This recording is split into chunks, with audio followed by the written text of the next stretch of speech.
En avril 2015, un coup de tonnerre a éclaté dans les milieux scientifiques quand une équipe de chercheurs chinois a annoncé avoir modifié un gène sur des embryons humains. Pour cela, ils ont utilisé un procédé révolutionnaire d'ingénierie génétique, le système CRISPR-Cas9. De quoi s'agit-il? L'acronyme CRISPR-Cas9 désigne un outil moléculaire capable de cibler très précisément et de couper n'importe quelle portion de la molécule d'ADN. Cette dernière peut être éliminée ou remplacée par un autre segment d'ADN. Le gène correspondant est alors soit invalidé, soit réparé. Très performante, peu coûteuse, simple d'utilisation, la technique a diffusé à la vitesse de l'éclair dans les laboratoires du monde entier. Les perspectives sont immenses, tant pour les recherches dans le monde des plantes, des animaux et l'être humain. Très vite, CRISPR-Cas9 a été utilisé sur des embryons de nombreuses espèces pour faire naître des animaux dont les gènes auraient été modifiés. Les applications médicales sont nombreuses. Par exemple, on peut créer des animaux qui sont des modèles de pathologie pour étudier la manière dont les gènes régulent ces pathologies. Par exemple, ça a été fait récemment avec des primates pour certaines formes d'insuffisance surrénalienne ou pour des anomalies du développement neurologique.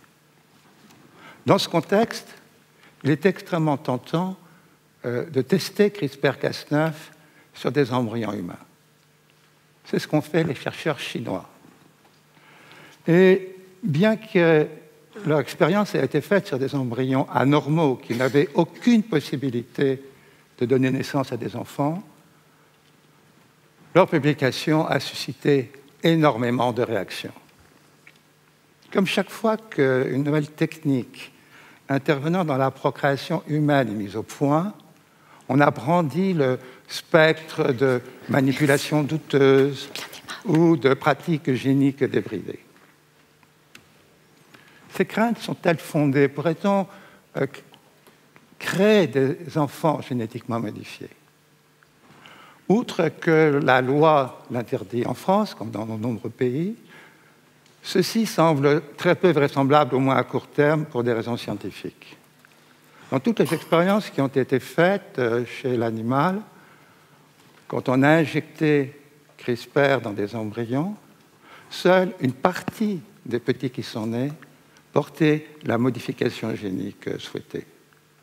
Quand il s'agit de souris, de lapins, de moutons, ce n'est pas très grave. On trie les animaux à la naissance pour garder que ceux qui conviennent. Un tel tri serait impensable avec des enfants. Si on devait appliquer cette technique en reproduction humaine, il faudrait une efficacité de 100%, qui n'est pas du tout sûre à l'heure actuelle. De plus, il faudrait s'assurer que CRISPR-Cas9 n'agit pas dans d'autres parties de la molécule d'ADN de manière non volontaire et en créant des conséquences, des anomalies non désirées. Et là aussi, il est inconcevable de faire les contrôles nécessaires chez les enfants alors qu'ils peuvent être faits chez les animaux. Mais imaginons que la technique soit potentiellement utilisable un jour. Qu'en ferait-on? Des parents pourraient souhaiter l'utiliser pour empêcher de transmettre une pathologie héréditaire très grave et qui ne pourrait pas être traitée ou évitée autrement. Par exemple, la chorée de Huntington ou certaines formes de mucoviscidose. Ces cas sont exceptionnels. Au-delà de ces cas rares, pourrait-on envisager d'utiliser cette technique pour créer des êtres humains améliorés, pour obtenir des bébés parfaits.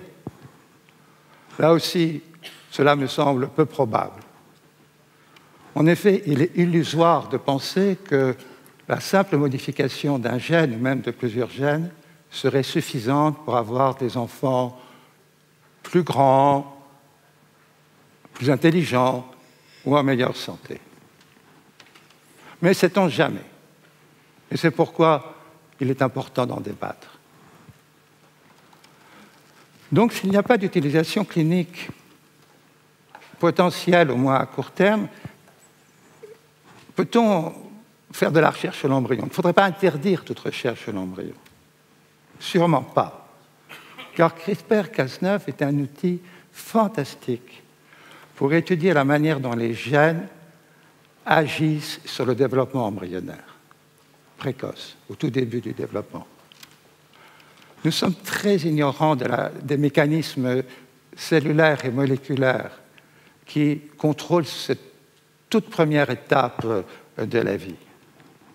Les connaître serait très utile pour mieux lutter contre la stérilité, permettrait d'améliorer les techniques de procréation médicalement assistée, de réduire le nombre d'embryons créés après fécondation in vitro, de diminuer le nombre de traitements.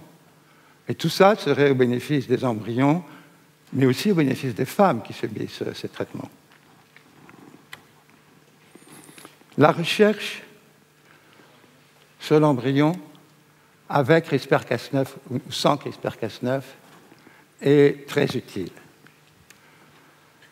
C'est ce qu'ont compris des pays comme la Suède ou la Grande-Bretagne qui récemment ont autorisé des programmes de recherche dans ce domaine sur CRISPR-Cas9.